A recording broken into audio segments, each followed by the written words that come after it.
Well, Tau'alofa Anga'aelangi, welcome to Love Rinse Repeat's 50th episode, our 7 Words from the Cross special. Hi, Liam.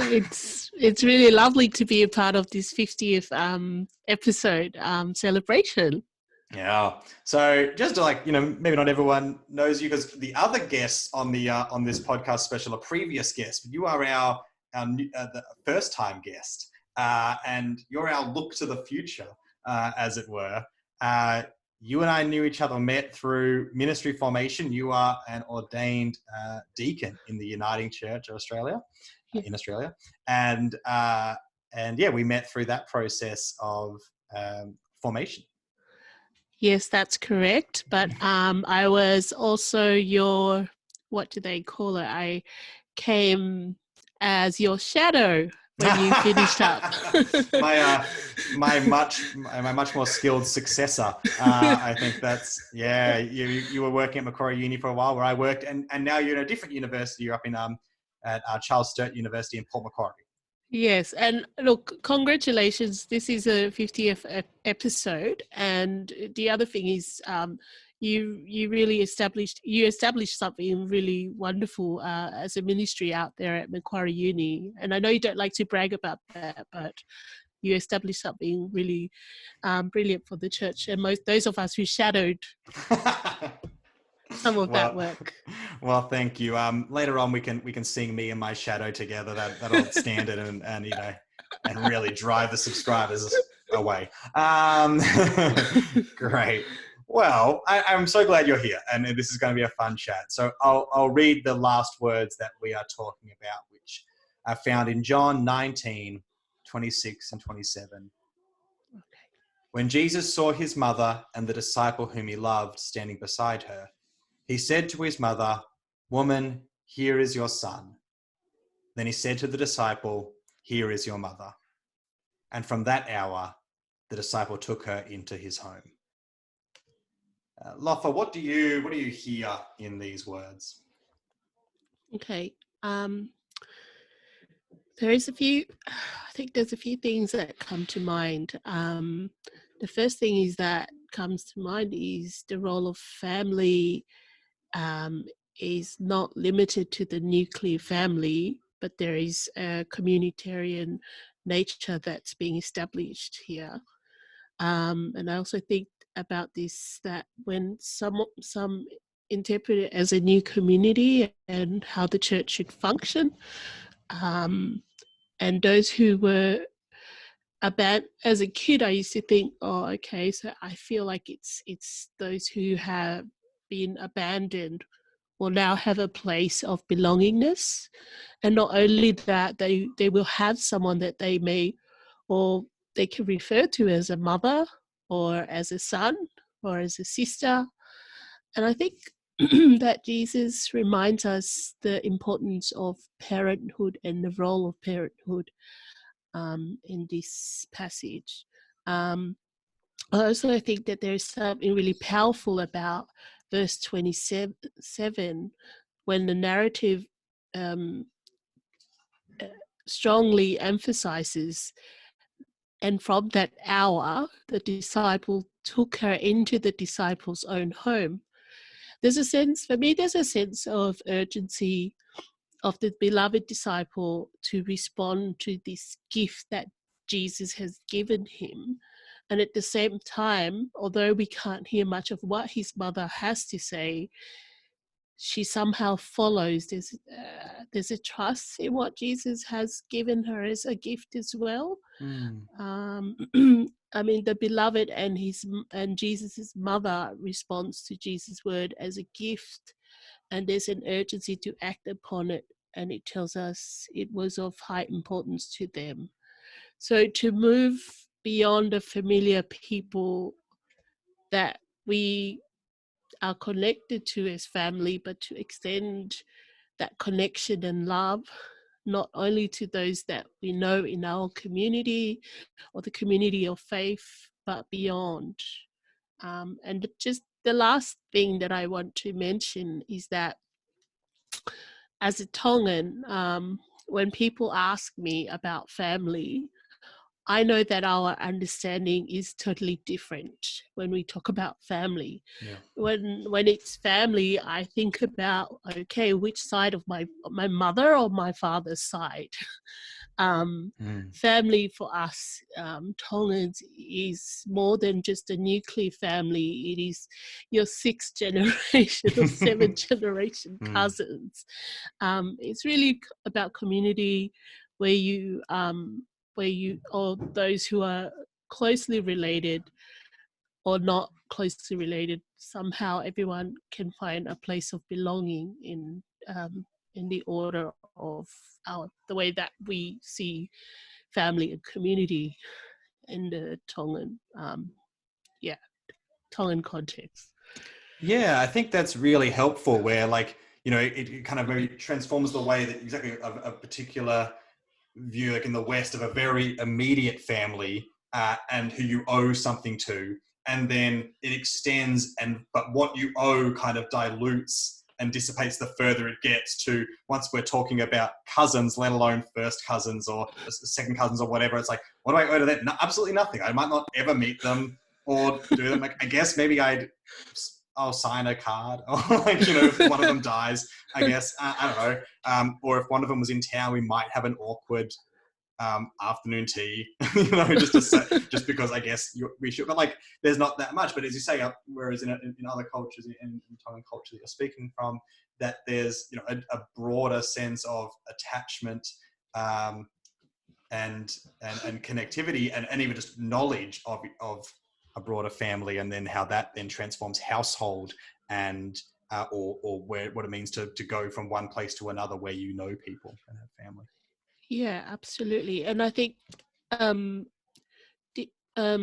when it comes to family, then you've got this relationship happening in that family, and then they built their values in that relationship, where some of the characteristics of those family values, one of the important characteristics is the reciprocity and sharing and all that stuff that happens inside the community and family. And for us, that's what built up the relationship, and each one of us has a responsibility to contribute to that relationship, and in that way it all builds up from each person. Yeah, I think that's helpful. Something you said in your first response, which I found really helpful in framing this up, was you're talking about how the beloved disciple acts immediately to receive this gift into his household. And the fact that you use that word gift, right, is really important. That that when Jesus gives, you are now looking after, there's a way to read that where it's like, okay, he takes on an obligation. Right? He takes on a thing of a burden he's going to bear until the end out of, well, I owe this to Jesus to look after, which I think a way a lot of us would think about that kind of thing. I'm thinking about is the movie Manchester by the Sea, where, the premise is basically the uncle has to take on the young son, not the young son, the almost adult son, but it's kind of framed up as, well, yes, I guess that's the thing you do, but it's kind of an obligation, and we have to just try to figure out how to best navigate this. And our society very much pushes that, people who are older or people who are the very young are in some ways obligations that we have to kind of take care of as burdens we carry. But so I think it's really important that you say, like, what it is informing this new family, informing this new community, is a gifting. Is bringing people into each other's lives as gifts, not as obligations, but as gifts whom help us to grow, to navigate the world, to learn more of Christ and Christ's call in our lives. Yeah, I mean, I think that's a really good point that you made there, because I think that when we change the language of obligation to gift, I think that's really helpful in a world that has moved into the individualism. But once we start seeing things as gifts, it changes the way that we think. And I mean, and I see people's lives people who come into my life as a gift rather than thinking about the obligations of what do I owe this person. So I think that's a really good point you've picked up from what I said earlier. And I think it's pretty fair to say the way things are in our current context, I've heard so many people say to me, with physical distancing, I've never admired, I've never treasured the time of interaction until now, and being in community and having family. Now that we have this lockdown and all of that, I think we're seeing it more as a gift to have family and time and all of that, and doing things for one another rather than seeing it as obligations. Yeah, 100%. I think that's really helpful. Another thought I was thinking with this passage, with these last words. So both you and I have worked in university chaplaincy in that age group, and you're currently still doing that. And that's an age often where people, making steps to live more fully into who they are, right? Having kind of stepped out of the family home for the first time, or at least having a little more independence for the first time, often, take steps to be more truly and authentically who they are. And particularly when people, and that sometimes causes friction between the family of origin and who they are now. And, particularly I'm thinking of people of diverse gender and sexuality. But it's people who take political stances too, of choosing a party to align oneself with, or a movement to align oneself with that is not shared by the family. And there can be then a separating out. And I think, as you say, this word which somewhat relativizes the importance of the nuclear family by creating a new community based out of the gift of Christ's life and love, is a really good word for people who have been pushed from their nuclear family, which should have been this place of support and love, and they can find new families either within church communities or in many myriad of other ways. We see this kind of blessed from the cross, this kind of families found, on the path to living a full life. Yes, definitely. Sorry, Liam, I No, was on mute. That's right. Yes, most definitely. I mean, from my experience in the university, I mean, you have young people who are moving out of home for the very first time, and there's a sense of grief from leaving home. Yeah. And then the sense of finding a new place of belongingness. And of course, some of them still look for some sort of motherhood figure in that as well. And I think that's when the church needs to be open to some of those young people who are looking for that home and that sense of belongingness. Yeah. Let's stay with that a little bit. I want to talk about that. How does the church, I guess, because you talked a bit about this, the importance of parenthood that comes through in this passage, and as you say, this search for mother figures. And so how might the church do this? How does the church become a place that responds to this need for a family, need for parenting, need for care and nurture? Yeah, I think that, this is what the church should always be doing, is to revisit who they are and ask themselves, who is my brother? Who is my sister? Who is my mother? And ask and also ask themselves if that's the role that they want to be. And I think there's and I think the other question is, has the church moved beyond the peripheries of the church's own limitations on who they refer to them to as their own family, rather than, I think that's what had Yeah, intended yeah, what I intended to say. And totally.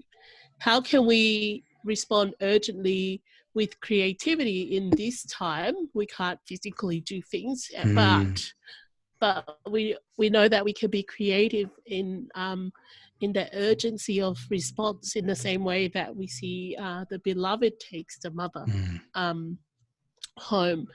And I just want to mention, I know that the term mother and father and sister and family can be problematic in some ways, in the role of the church. I mean, we have to acknowledge that there are some survivors of sexual abuse from the church. So it is problematic yeah. in some ways. We have to acknowledge that. But yeah, there's also the other space of seeing ourselves as a gift, and just for the church to practice good governance in the way that we connect with people as well. Yeah, I think that's really helpful. Because yes, to invite someone into your home, to invite someone into your family and care, um, you know, is a beautiful thing and can create true connection and healing and hope. But yes, but then if it is violated, it is all the more abhorrent and all the more damaging. So I think, as you say, yeah, it's a helpful image and helpful language, but it's one that we have to also proceed with some, just attentiveness. Mm-hmm. And I think the other response of the church should be, partly, mainly the Uniting Church. So I'll just pick on our church for now. Yeah, we'll keep it in the family. I think we need to look out a bit more for the young people, because I'm in tertiary ministry. I feel like there's a big responsibility given to us as tertiary chaplains, to save the church, to save the youth.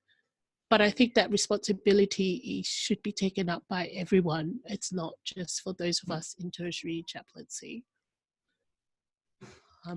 Looking after young people, going to university and school and all sorts of things. Yeah. I think that's helpful, and you kind of setting up that with this, we've kind of been playing with this idea that with the coming together of this family of the mother of Jesus and the beloved disciple, that both need to be in this kind of position of openness to change, to learning, to growing, to becoming something new. So it's not just taking someone into their house to then make sure they live exactly as you do, but allowing a new household to be formed in the light of Christ's love. And I think that's what you've been saying, that the church needs to change and respond so that young ones can come, and the young ones who come or stay or are empowered to be involved actively also are open to learning and being shaped. And it's all parties kind of finding something new in that space.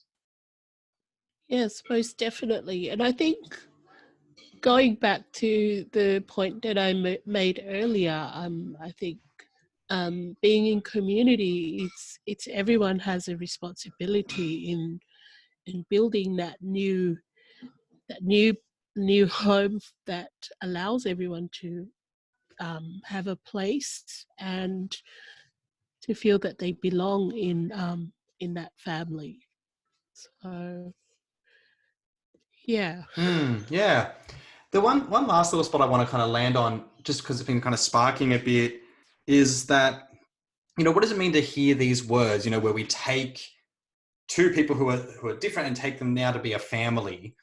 As the church, and again, let's talk about our uniting church, which seeks to be a multicultural church, right? Which is on a path toward, trying to be an intercultural church, a multicultural church, whatever language is used around the place.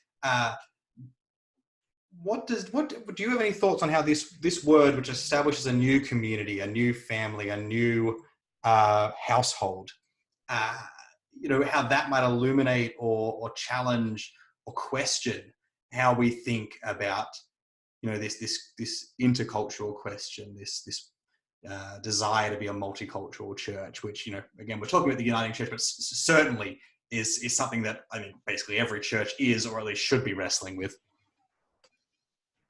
Wow. Now I've never thought of this passage as a crossing over of two cultures. Thank you for bringing that into mind.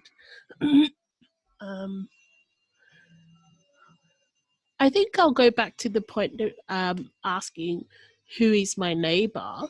If we think of this as asking ourselves as church, who is my neighbor? And thinking of how we take those that probably the stranger and crossing over to one another. There is a lot of work to be done in both sides to have that crossover. Because I think that I think I'd like to enter that conversation with more questions rather than having one way of thinking about it. So I think I like the questioning of who is my neighbor and how does the crossing over happen with one another. I think I'm just going to leave it at that for now. Yeah, no, I think that's Sorry, go on. No, I think that's a great place to leave it. Like, it doesn't necessarily resolve, and there's not certainly a normative kind of approach in any way. So, but like allowing these texts to pose questions and allowing those questions that then came from it, the neighbor, about what we learn and what is exposed in the encounter with the other is a great kind of frame to begin with. Yeah, and I guess transparency, the openness of one another, will allow people to be open to each other. And I think, I mean, back to the text, you know, obviously this is the beloved is the host who takes the woman, Jesus' mother, in as to become his mother. So how does if we look at it as the host and the guest, how will the two work with one another as well? Who is the host and who will be defining the house rules? And I think if we bring that into the church, we think about who's the host and when does the host allow the other to take to swap roles with the host. Do they swap roles with each other, or how will they bring a balance to each other's roles as host and guest? I guess that's another way of thinking about it. I love that. That's really great. That's a really helpful way to think about that things don't just get fixed in any particular way. Well, thank you for coming on Love, Rinse, Repeat. Thank you for talking about these last words. It's great. I appreciated it a lot. You've helped illuminate the words for me and hopefully for many others. Thank you very much for having me, and congratulations on your 50th episode. Thanks. And if people want to find you, they can find you. Well, not on campus currently, but you got some stuff happening online with your Christian Students Uniting at Charles Sturt University, Macquarie. Port Macquarie, yeah. Port Macquarie, that's it. Yeah, great. Right. Thank you. Blessings.